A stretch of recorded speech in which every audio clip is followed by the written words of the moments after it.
Good day and welcome back to another DBZ Dokkan Metal video. In this video we're going to be taking a look at basically the Terrifying Conquerors Extreme Super Battle Road stage. Now, full disclaimer in a way, of course Esbr is pretty tough, but I do think with some of the recent Terrifying Conquerors kind of easy A's and additions, I actually think it's not too bad a team, to be honest with you. We have some really cool characters. We have like the Napper and Vegeta, that general banner unit that I think is pretty useful. We also have, of course, the LR Cooler, who I think is really solid. Lots of players will enjoy using him. We have the two big easy A's for free-to-play units that I think are really where we're starting to shine. So the Babidi and Deborah and the Babidi and Boo both recently got their easy A's, like recently, and very pivotal easy A's, I want to say. Huge changes to these characters. Both of them are perfect for an SBR kind of situation, because they benefit from attack down, defense down, sealing, stunning, etc. They gain ki from it, they gain evasion from it, they gain critical hits from it. It's just a lot that they do. And for me, to be honest with you, I think they really are quite good. So I was very impressed with them. Both of them together as a pairing share 5 to 6 links. Now, obviously, in theory, as a duo, as a pairing, there is obviously the consideration that they actually are quite expensive to put together in terms of stamina and effort for players. For example, you do have to farm the Prime Battle Physical Boo and Babidi quite a lot. Like their Prime Battle unit, they don't just necessarily come out of nowhere. You have to spend a lot of stamina. Then you have to extremely awaken them, which is also something that you have to consider. Then we also have the Babidi and Deborah, which is a huge ultimate battle cost. So it's a huge ultimate clash cost. It's not something that's very easy.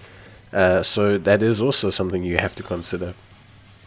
So now you're in the situation where you have like these two main considerations that you have to do. So you have to obviously have two very big free-to-play investments to run this team.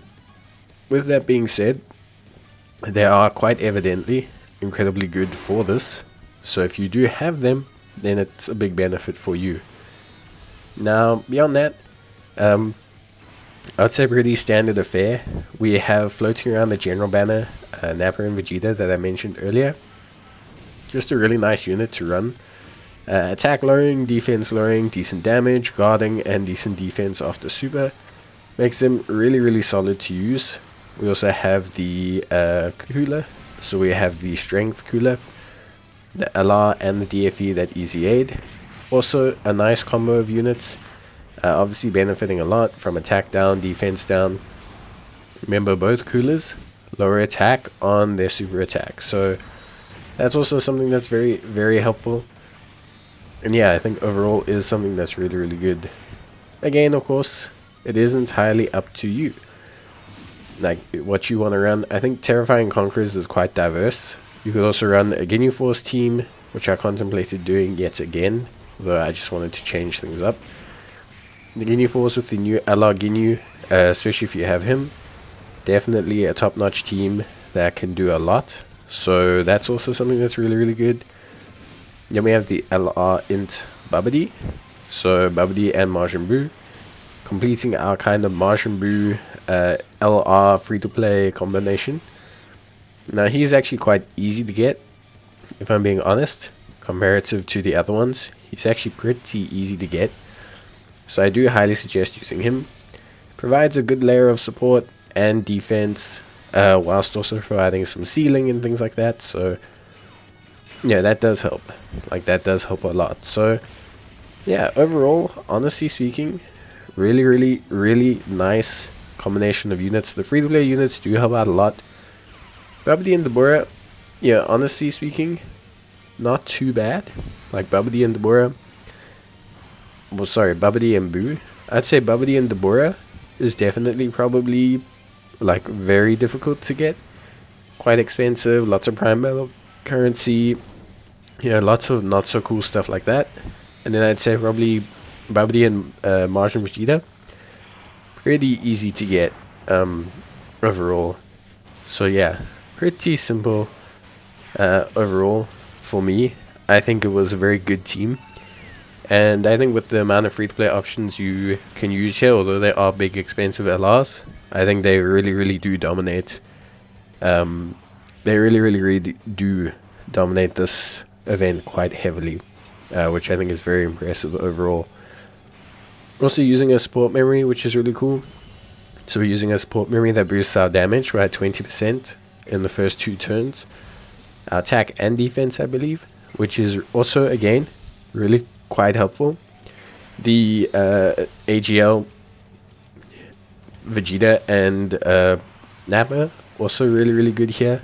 Their AoE attacks are super duper clutch. Very helpful. And I think overall, for me, it's a very easy team to put together. I don't think you need Vegeta and Nappa. Like, I think they help. I don't think they are necessary, because they are very good. But also, I don't really find them to be super duper necessary. They do great damage, but ultimately for me, they are just, how can I say it? Like, they are just very good. They help a lot. They like do a lot of damage, but as you can see, we haven't really relied on them. I will say the Babidi and Deborah, the Boo combo probably does more for me overall than I would say the Vegeta and Nappa do. Although they can definitely carry if you let them. If you enable them, I think they can do a really good job, of course. But yeah, overall, I'd have to say probably a very easy run for me, and at the end of the day, a very fun team. Like a very fun team. Everything ran well, and I think we had a good time. So yeah, that's pretty much it. I hope you guys enjoyed the video. If you did, leave a like. It's always greatly appreciated. And as always,